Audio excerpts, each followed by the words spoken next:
Situated on the eastern rim of the Asiatic Mediterranean, the Philippines is the second most populous country in Southeast Asia. The nation has over 7,000 islands and around 300 volcanoes because it lies in the Pacific Ring of Fire.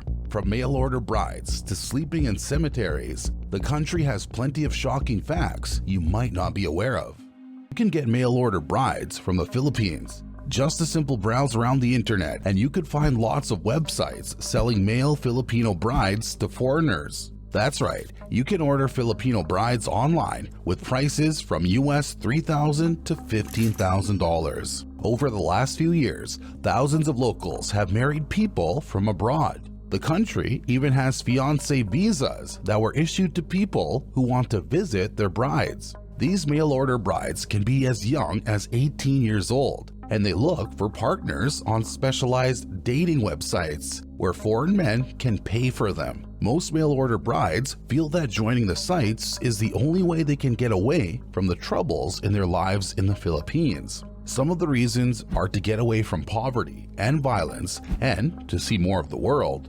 Unfortunately, this leaves women to also be vulnerable to criminal activities. These women are often unwilling victims of the marriage scam. Police have detained Filipino women and Chinese men posing as married couples. The women were promised a happy life with their husbands and paid great sums of money to acquire marriage certificate documents. But when they arrive at their destination, the women usually end up working as domestic helpers and are subjected to unfair labor practices instead of living with their husbands. Although the country has enacted laws to fight this practice, such as the anti-mail order bride law, it seems that the implementation is not very effective.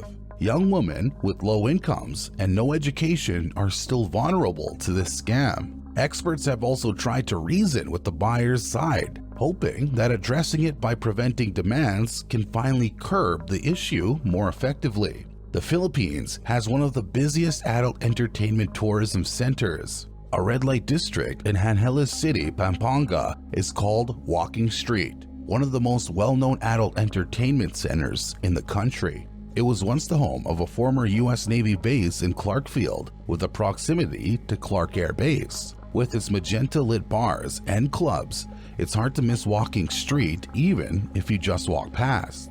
The street is home to a grim exploitation of young girls and women as a form of adult entertainment. Some people believe that these women act on their own volition, but most have no choice but to work there to escape extreme poverty. There are no work opportunities in the rural areas, and most of the workers didn't finish school or paid minimum wage. For most workers in adult entertainment, it's also a chance to meet foreigners who may be interested in going into a more serious relationship with them. They believe that the foreigners could give them a better life and see it as a stepping stone. The workers are organized and registered in each of the establishments, amounting to around 13,000 people. The city authority requires them to undergo weekly tests at the hygiene center. Because of the nature of their job, STDs run rampant in the area, and the figures increase every year. The victims include young kids who had been infected via their parents. The government has been trying to take control of the disease, but most patrons refuse to wear protection, thus leading to more infected patients. People who sleep in cemeteries. If you think your living situation is bad, wait until you hear about underprivileged people who live in Manila. The capital of the country is one of the most densely populated cities in the world, so some are forced to refuge in the most unsuitable places, cemeteries. One example of this is the Manila North Cemetery, which is currently home to 10,000 people who run businesses, raise their families, and live on the tombs and mausoleums. According to the people, they were unable to afford rent and living in the city, so they resorted to moving to the cemetery. These slums have existed since the 1950s, and families have been living under these circumstances for generations. The cemetery is free to live in, but it lacks basic amenities such as sanitation, water, and electricity. Most of the dwellers share the space with the deceased remains of their family members, such as parents and grandparents. This is so that they won't be accused of trespassing onto someone else's property. The others are living there as caretakers. Relatives pay the caretakers to maintain the graves with a salary as little as 600 pesos, or around US $10 per year. But the residents don't mind the salary as they see it as free accommodation. It's a very difficult place to live in, with only makeshift stores and tents as their shelter. The area is also often a place of criminal activities. Although the government sees this as an issue, the residences and the families of the deceased see them as an essential part of the community, doing the jobs that no one else will. Many street children wandering around the Philippines. It's estimated that over 250,000 young children are wandering the streets of multiple cities in the Philippines. They live in alleyways, rubbish dumps, and open markets. Some dub them the throwaway children, as they're rejected and neglected by their biological parents. These children beg on the streets and do odd jobs such as collecting scraps and junk plastic to resell so they can afford to eat. Children as young as 10 years old are detained by the authorities as they're seen as criminals. Sometimes the crime is as minor as stealing a banana or bread just to survive. Some of these children got into this way of life because they had a broken home. Their parents didn't have a good relationship and refused to take care of their children. Many organizations are now trying to help these children by giving them access to education, shelter, and psychological support. Social workers will travel and gather the children to start activities and help them get back on their feet. Their junk food is real junk food called pog. Like many other metropolitans in the world, the price of groceries and food is rising in the Philippines. But what's unique about the country is how the needy created a new food source. To overcome hunger, people in the poorest areas of the country eat pog regularly. This is a stew or fried food made with scraps of meat and bones scavenged from rubbish bins of fast food joints or other restaurants. Usually, the trash is washed, boiled, and then refried and seasoned with sauce.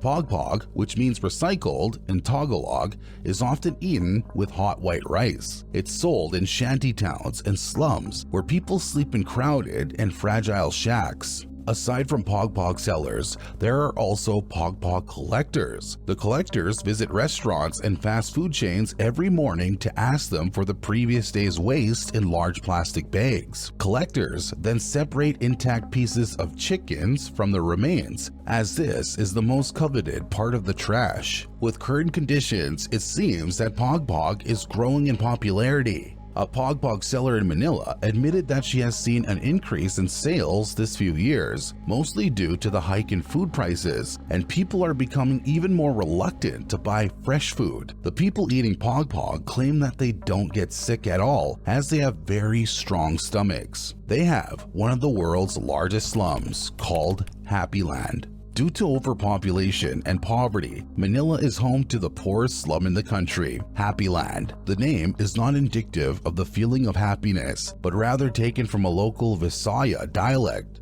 Hapilan, which translates to smelly trash. Happy Land houses 630,000 people that live in shabby shacks. Manila itself has one of the biggest homeless populations in the world, with over 35% of its population living in slums. In Happy Land, residents scavenge rubbish to sell and eat pog regularly. The children cannot attend school because their parents can't afford to. It becomes a multi-generational trap where the family is forever stuck living in Happy Land. Within the slums, there's a unique mountain of 2 million metric waste that serves as a foundation and landmark of where the people live.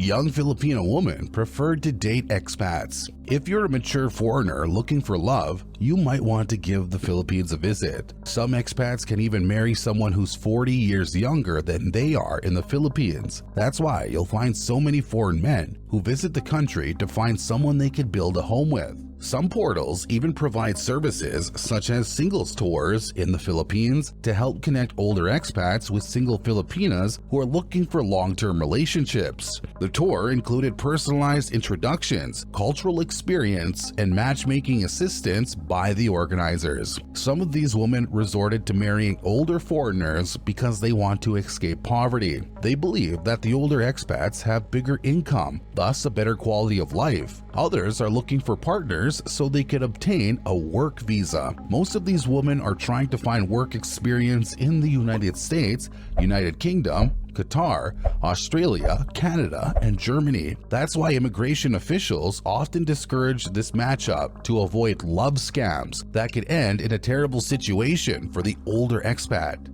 Divorce is banned, and people have to go through a lengthy process to separate. Except for the Vatican, the Philippines is the only country in the world where divorce is banned. Ever since it was colonized by Spain in the 16th century, the Catholic Church has established its influence in the territory and has embedded its values into Filipino law and culture. At the time, the Spanish Civil Code didn't allow divorce because of the Catholic Church's doctrine on the dissolubility of the marriage. There was a time when the country adopted the American colonial legal framework and allowed divorce in 1898, but after the Philippines became a commonwealth in 1935, the Catholic Church gained control and banned divorce again in 1950. There are exceptions, such as for Muslims, and people can apply for legal separation and annulment instead of divorce. The problem is that the requirement for annulment is very particular, so people can only apply for legal separation. This means they'll remain legally married to their ex-partners even if they could live separately. There's a new piece of legislation that is meant to put an end to the divorce ban, which was passed by the House of Representatives in May 2024 and is still awaiting deliberation from the Senate. A similar sounding bill was recommended in 2018, but it was rejected by conservative members of the Senate. The result of this newest one is still up in the air. Its national street snack is called Balut, a fertilized duck embryo. If you have a weak stomach, you might want to skip this one. The Philippines has a unique national street snack called Balut, which is a fertilized duck embryo. Its name was derived from the word balut, which means to wrap. The popular snack is usually sold by street vendors during nighttime to early dawn. It's boiled and sold warm on street corners, local markets, bus terminals, and along the pavement in front of disco bars. Some say that it's similar to hot dogs in the United States. The balut egg is incubated for 17 to 18 days while the embryo is still wrapped with a whitish covering that has not fully developed. Sometimes you can even see a bit of feathers and a beak when you're eating it. Although balut is constantly included in most terrifying food lists, reactions toward the fertilized egg is mostly exaggerated. Most balut aficionados will tell you that it tastes like chicken soup with strong vinegar accents. What can get you is the texture, especially if the embryo has already developed a beak. But besides that, people describe eating balut as drinking chicken soup and egg at the same time. Balut became a popular street snack due to a time of food crisis. During World War II, Filipinos were lacking proper food and stumbled upon eating balut. It was a good alternative as a protein source and other nutrients. There was also a big expansion in the duck farming industry in the 1990s, propelling balut's popularity even further.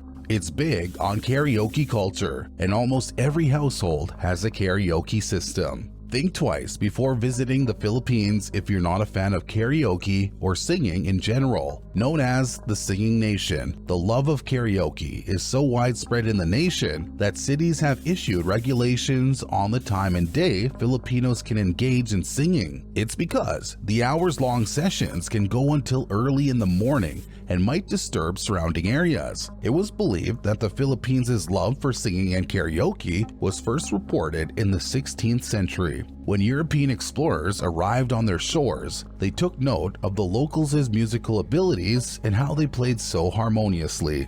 The home of the Bajau nomads that created their own world at sea. How long can you hold your breath underwater? 2 minutes? Although that's impressive, the Bajau nomads can reportedly hold their breaths for up to 13 minutes at a time. They can comfortably swim 200 feet below the ocean surface and come up on the other side of the island. These nomadic sea people usually float around the Philippines and Indonesia, dating back to the year 840. They've been staying at sea for generations, training and adapting their lungs to suit their surroundings. The Bajau people live on boats organized into flotillas and in gaunting, or spearing fish for food. Every day, a regular Bajau individual might stay for up to 5 hours underwater, getting to know their aquatic environment. To deal with the immense pressure of diving deep waters, some Bajau people will puncture their eardrums so they can dive more comfortably. According to the Bajau people, by doing this, they can avoid bleeding from ears and nose when going underwater. They also have a specific genetic trait, the PDE10A and BDKRB2 genes, that allow them to handle deep water diving better than other communities. Sadly, their way of life might be threatened. Industrial fishing depletes the fish stock, and nomadism isn't really compatible with the modern world. It might be only a matter of time before the sea nomads become inland. Their most popular vehicles is dangerous but artistic jeepneys. When you visit the Philippines, you might notice very colorful vehicles filled with people speeding across the street. Jeepneys, a public transport vehicle in the Philippines, is an iconic symbol of the country's perseverance. The story of jeepneys began when the American troop had a surplus of jeeps after World War II. These jeeps were left behind, and the Filipinos revamped them into affordable transportation. They made the vehicle longer, added roofs, and decorated them with artistic elements.